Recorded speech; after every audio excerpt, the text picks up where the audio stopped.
우리가 히브리서 11장을 믿음장이라고 이야기합니다. 그 말은 우리 믿음의 선진들 가운데 특별히 대표적으로 정말 믿음 생활 잘했다, 우리가 본봐야 된다라고 하는 사람들을 선발해서 그들이 어떤 믿음의 삶을 살았는가, 그리고 전체적으로 모두의 이름을 거명할 수 없지만 믿음의 사람들이 어떤 상황 속에서도 믿음을 끝까지 지켰는가를 우리에게 소개해 주면서 우리가 역사는 반복된다고 말합니다. 그래서 우리에게 이런 일들이 생기면 안 되겠지만, 그러지 않기를 기도하지만, 역사는 반복되기에도 언제 어떤 일이 생길지도 몰라서 항상 나는 어떤 동일한 유사한 상황이 될 때 어떻게 내 믿음의 모습을 보일 것인가를 생각해 보는 시간도 한번 가져보면 좋겠다 하는 생각이 듭니다. 그러면서 상상만 해도 정말 이분들은 대단한 사람들이 아니었겠나 하는 생각을 하면서 정말 존경받아 마땅하다, 정말 본받아 마땅하다, 이런 부분들을 크게 깨닫고 은혜 받는 시간 되기를 바랍니다. 우리 31절 라합의 이야기까지 지난 시간에 보면서 32절에 이제 다른 이야기들을 시작하는데요. 31절을 한번 잠깐 보면, 믿음으로 기생 라합은 정탐꾼을 어떻게 영접했어요? 평안히 영접했어요. 이 말씀이 얼마나 은혜가 되는지 몰라요. 사실은 정탐꾼은 이 라합 입장에서 보면 누구예요? 적이지요. 간첩이란 말이죠. 우리로 말하면 적인데, 적을 숨겨주는 일에 있어서 내가 마음이 어떻겠어요? 얼마나 불안했겠어요. 들키면 큰일 나죠. 우리 간첩 숨겨주면 어때요? 큰 벌 받잖아요. 신고하면 큰 돈 받지만 숨기면 큰 벌 받잖아요. 그런데 얼마나 대단한 사람이었냐면, 그 믿음이 대단했냐면 어떻게 영접했어요? 평안히 영접했어요. 말이 좀 이상해요. 목숨 걸고 영접했어요.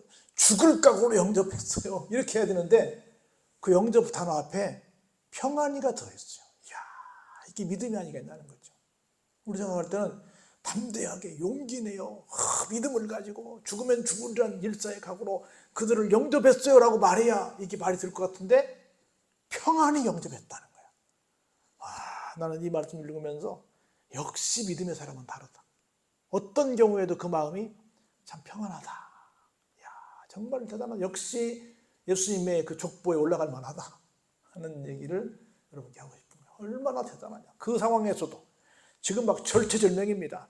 그냥 왔다 간 것도 아니에요. 막 금방 뒷주자 잡아왔어요. 그런데도 또 거기서 지혜롭게 잘 대처해서 그들을 빼돌리는 상황을 보잖아요. 그런 상황에서도 여전히 그 마음은 어떻더라? 평안하더라. 이야, 정말 이런 믿음을 누가 흉내낼 수 있을까 싶은 겁니다. 이 한마디가, 이야, 역시 정말 21장은 믿음장이다, 이런 생각을 난 하게 됐어요. 그러면서 이제 계속 이어지는 말씀이 소개됩니다. 32절에 내가 무슨 말을 더하리요? 내가 무슨, 굉장히 이외에도 많은 신앙의 믿음이 좋은 선진들이 있는데 어떻게 다 말을 하겠냐. 그러면서 탁 묶어서 몇 사람 이름만 소개합니다. 첫 번째로 누가 했어요? 기드원. 기드원 그러면 여러분 뭐가 생각이 나요? 300용사 얘기잖아요. 그리고 칼 대신 횃불을 들고 항아리를 들고 와 소리쳐서 자중질환 일으켜서 그들을 물리쳤잖아요. 말도 안 되는 어마어마한 이 숫자, 적군의 숫자와 악군의 숫자가 너무 적은, 이쪽은 너무 적잖아요. 근데 누구의 이름으로? 하나님의 이름으로 나가서 이기잖아요. 그런 기드온부터 시작해서 바락이랄지, 또 여러분이 잘 아시는 힘의 대명사라고 하는 삼손이랄지, 입다랄지, 다 누구를 가리키는 거예요? 바로 사사시대 400년 동안 있었던 14명 중에 그 사사들 중에 대표적인 인물들을 소개하고 있는 겁니다. 사사시대가 끝나고 이제 통일왕국시대가 이어지잖아요. 그 다음에 사울이 이어지고 그 다음에 다윗이 이어지는 거라. 사울은 여기서 뺐어요. 다윗이 이어지는데, 다윗에 대해서는 얼마든지 할 말이 얼마나 많이 있어요. 정말로 믿음의 사람이었죠. 그리고 여러 선지자들 가운데 누굴 또 말해요? 사무엘은 굉장히 중요한 인물이죠. 어떻게 보면 마지막 사사가 되기도 하고 왕을 세운 인물이 되기도 하고, 또 아주 어린 시절부터 교회에서 자라면서 하나님의 음성을 들었던 사람이고, 이스라엘 역사에도 사무엘을 뺄 수 없죠. 사무엘 이름도 얼마나 많이 있어요. 그런 대단한 사람들에 대해서 얘기하면 어떻다? 시간이 부족하다 말이야. 이렇게 얘기를 합니다. 얼마나 성경에 위대한 믿음의 사람들이 많이 있는 줄 아느냐, 이렇게 설명을 쭉 합니다. 그러면서 통틀어서 그들에 대해서 이렇게 말합니다. 그들은 모두 다 어떻게 했어요? 믿음으로 나라들을 이기기도 했습니다. 무슨 얘기냐면 사사시대에는 왕이 없었어요. 어떤 국가 체제가 없었습니다. 그러면 막 외국에서 막 적들이 쳐들어오는 거야. 그러면 어떻게 해요? 하나님께서 사사를 세워가지고 적들을 막 물리치는 거야. 그러니까 뭘 물리쳤어요? 쳐들어오는 나라들을 막 이기는 거예요. 나라도 아직 없는데, 뭐 군대가 있는 것도 아니고 뭐 조직된 것도 아닌데 하나님께서 사사라는 말이 우리말로 심판자라는 뜻이거든요. 심판자를 들어서 그렇게 막 쓰시기도 하셨어요. 그리고 의를 행하기도 했고 약속을 받기도 했습니다. 그리고 심지어 어떻게 했어요? 사자들의 입을 막기도 했어요. 사자들의 입을 막은 사람 누구였을까요? 제가 볼 때는 제일 먼저 다니엘도 있고, 누구도 있겠어요? 사자와 싸웠던 다윗도 있지. 그렇죠? 하나님께서 함께 하셔서 그 무서운 맹수도 꼼짝 마라 할 정도로 대단한 힘을 그들을 통해서 보여주셨다는 거죠. 하나님께서 다 하신 거지만 그들 앞에서 꼼짝 못하게 하나님께서 하셨다는 겁니다. 그리고 또 뭣도 했어요? 불의 세력을 멸하기도 했다. 이게 뭐예요? 느부갓네살, 여러분 잘 아시는 것처럼 그 왕이 두라 평지에 엄청난 신상을 세워놓고 거기에 모두 절해라, 절하지 않으면 다 어떻게 하겠다? 불 속에 집어넣어버리겠다 그랬잖아요. 근데 누가 나왔어요? 사드락, 메삭, 아벳느고. 이 사람들 어떻게 했어요? 나는 불 속에 들어갈지언정 나는 하나님 외에 다른 신상에 절대 절할 수 없습니다 라고 했잖아요. 화가 난 어떻게 했어요? 그 심판을 진행한 사람들이 평상시보다 7배나 더 불을 뜨겁게 해서 집어넣어버렸잖아요. 근데 얼마나 뜨거웠던지 어떻게 됐어요? 집어 던지는 사람은 불타 죽었단 말이야. 근데 들어갔는데 분명히 몇 사람 들어갔어요? 3명이 들어갔어. 근데 보니까 몇 사람이 놀고 있어요? 4명이 놀고 있는 거라. 어떻게 됐어요? 머리털 하나도 상하지 않은 거야. 어떻게 해요? 불의 세력을 멸하기도 하시는 그런 기가 막힌 믿음의 모습들을 보였다 그 말이죠. 그리고 칼날을 피하기도 하고 연약한 가운데서 강하게 되기도 하고 전쟁에 용감하게 되어 이방 사람들의 진을 물리치기도 했어요. 뭐 아까 얘기했던 다윗도 그랬잖아요. 사실은 골리앗에 비하면 다윗은 정말 전투에 나갈 수 없지요. 정말 연약한 사람에 불과하죠. 군인도 아니었잖아요. 그럼에도 불구하고 어떻게 했어요? 이방들을 다 물리치는 기가 막힌 정말 용사 중에 용사가 됐잖아요. 그리고 신약시대로 넘어와서 여자들은 자기의 죽은 자들을 부활로 받아들이기도 하며 또 어떤 이들은 더 좋은 부활을 얻고자 하여 심한 고문을 받되 어떻게 풀려나지 않아요? 구차히 풀려나기를 원하지 아니했다. 예수님의 부활도 믿었고 예수님의 부활을 믿기에 우리도 죽어도 뭐한다? 부활한다. 그래서 구차하게 이 순간만 어떻게 면해보자 이렇게 하지 않았다는 거죠. 여러분 폴리갑 얘기 들었지 않습니까? 이분이 86세에 된 거였던데 너무 존경받는 사람이었어요. 근데 심판자가 와서 그렇게 말합니다. 당신 너무 내가 비록 난 크리스찬이지만 굉장히 존경합니다. 이 자리에서만 한 번만 예수를 안 믿는다고 모른다고 해주십시오. 그리고 집에 가서 그냥 정상대로 당신 하던 대로 하십시오라고 말했는데 이 사람이 뭐라고 말한 줄 아세요? 내가 86년 동안 신앙생활하는 동안 단 한 번도 주님은 나를 모르신다고 말씀하신 적이 없는데 내가 어떻게 내 목숨 부지하고자 어떻게 그런 거짓말 할 수 있겠소?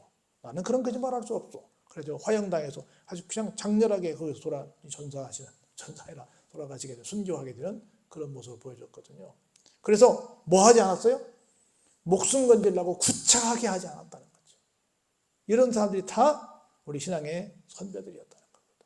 어떤 이들은 조롱과 채찍질 뿐 아니라 결박과 옥에 갇히는 시련도 받았고, 여러분 보세요. 얼마나 무서운지. 돌로 치는 것과, 누구를 돌로 쳤죠? 스데반 집사 쳤잖아요. 돌로 치는 것과, 심지어 못으로 켜서 죽였어요? 세상에 사람을 톱으로 켜 죽입니다. 그리고 칼로 죽임을 당하고 양과 염소의 가죽을 입고 유리하여. 양과 염소, 이렇게 여러분 그 가죽, 짐승을 잡아서 가죽을 입히면요, 이게 처음에는 그냥 어이구 괜찮아. 근데 얘가 이제 마르잖아요. 그럼 사람을 꽉 조여서 숨 막혀 죽이게 하는 거예요. 그리고 그대로 또 쫓아내버리면 다른 맹수들이 와가지고 그 짐승을 잡고 또 공격하는 거예요. 그런 끔찍한 일을 시킨 겁니다. 양과 염소의 가죽을 입고 유리하여 궁핍과 환난과 학대를 받게 됩니다. 그런데 이런 모든 사람들을 우리 한번 38절 같이 볼까요? 시작. 이런 사람은 세상이 감당하지 못하느니라. 아멘. 이런 사람은 누가 감당치 못해요? 자기들이 뭐 어떻게 죽이고 오만 고생을 다 시킬지라도 결론은 누가 감당하지 못해요? 세상의 힘으로는 감당할 수 없습니다. 비록 그들이 광야에 살고 산에 살고 동굴에 살고 토굴에 살면서 유리방황하는 삶을 산다 할지라도 세상은 절대로 그들을 감당할 수 없다는 겁니다. 그러면서 39절 같이 볼까요? 이 사람들은 다 믿음으로 말미암아 증거를 받았으나, 이때부터 정말 중요한 말씀이 나옵니다. 이 사람들은 다 믿음으로 말미암아 증거를 받았어요. 그런데 약속된 것을 어때요? 받지 못했습니다. 왜요? 순교당했으니까. 또 정확히 말한다면 아직은 예수님이 오시지 않았으니까. 그리고 아직은 성령으로 말미암아 거듭난 사람들이, 신앙인들이 되는 모습들을 보지 못했으니까. 근데 보세요. 이는 하나님이 우리를 위하여 더 좋은 것을 예비하셨은즉. 자, 같이 한번 읽어보시죠. 시작. 우리가 아니면 그들로 온전함을 이루지 못하게 하려 하십니다. 만일 우리가 신앙의 후배들인데 그들이 보기에 온전한 구원 백성이 되지 못하면 그들의 죽음은 뭐였다? 미안하지만 아쉬움이었다는 거죠. 근데 그들이 그렇게 함으로 말미암아 대대손손 신앙의 뿌리를 계속 뿌려서 오늘날 우리가 도가 됐으니까, 예수쟁이가 되었으니까, 그들은 이렇게 죽은 보람이 있다 없다? 있다는 거지. 근데 만일 우리가 온전한 믿음 생활을 못한다고 한다면 이들의 수고는 어떻다? 보람이 없다는 거죠. 없다는 거죠. 우리 그 명량이란 영화에서 그 얘기 하잖아요. 그 일본 놈들하고 싸우고 우리 그 이순신 장군의 군인들이 싸우고 나서 배 밑에 가서 얘기하잖아요. 만일 후손들이 우리의 이 수고를 몰라준다면 막 아주 나쁜 사람들하고 막 욕을 막 하잖아요. 들었어요? 못 들었어요? 욕을 하잖아. 그들이 누구 때문에? 대대손손 우리 후손들이 이 땅에서 살아야 되기 때문에 우리는 1592년부터 7년 동안 목숨 걸고 싸운 거야! 이렇게 말한 거 아니잖아요. 그렇죠? 그랬을 거 아니에요, 그 사람들이. 그것처럼 똑같은 거예요. 이렇게 훌륭한 신앙의 선배들이 결국은 누구를 위해서 이렇게 했다? 오늘 나를 위해서. 이분들이 이렇게 해서 계속 신앙의 맥을 이어왔다는 겁니다. 할렐루야. 그래서 정말 이게 결국은 여기 소개한 모든 분들이 누구를 위해서 있었다? 오늘 나를 위해서. 이 마지막 말이 기가 막힌 말씀이에요. 그들로 온전함을 이루지 못하게 하려 하십니다. 그들은 못 봤어요. 그들 때문에 우리가 이런 자리에 오게 된 거라, 그 말입니다. 할렐루야. 그 말은 무슨 말이에요? 우리 후손들도 어때요? 우리 덕에, 나중에 우리가 그 선배들 덕에 지금 이렇게 믿음의 사람이 되었습니다. 할렐루야. 그렇게 말을 해야 합니다. 그들로 온전함을 이루지 못하게 하려 하십니다.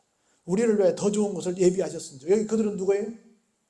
우리 먼저 가신 분들이야. 그들은 온전히 이루지 못했어. 그 이루는 걸 누가 이루어요? 오늘 우리가 이루는 거예요. 그리고 우리 후손들이 이루어가는, 계속 이루어가는 거야. 그래서 마지막 주님 오실 때까지 계속 이 바톤은 이어져 가야 된다는 거예요. 할렐루야. 그래서 이 말은 얼마나 감사해요. 나는 이 두 말씀이 대단히 은혜가 돼서, 다 은혜가 되지만 기생나비 믿음으로 평안하게 영접했다는 것. 그리고 그들은 온전함을 이루지 못했지만 계속해서 우리가 그 열매가 되어서 그 온전함을 이루어가고 있고, 이건 주님 오실 때까지 가야 된다. 얼마나 멋있어요. 이게 바로 믿음의 선진들의 삶이었다. 또 우리가 가야 될 그 후진들의 모습이다. 계속해서 이것은 대를 이어져 가야만 할 우리의 어떤 책임이다. 그야말로 미션이라는 말이 선교가 되지만 사명이라는 말이 되잖아요. 우리의 사명이다 라고 하는 겁니다. 이런 믿음을 계속해서 보여주는 우리 요곡교회가 되길 주의 이름으로 축원합니다. 은혜가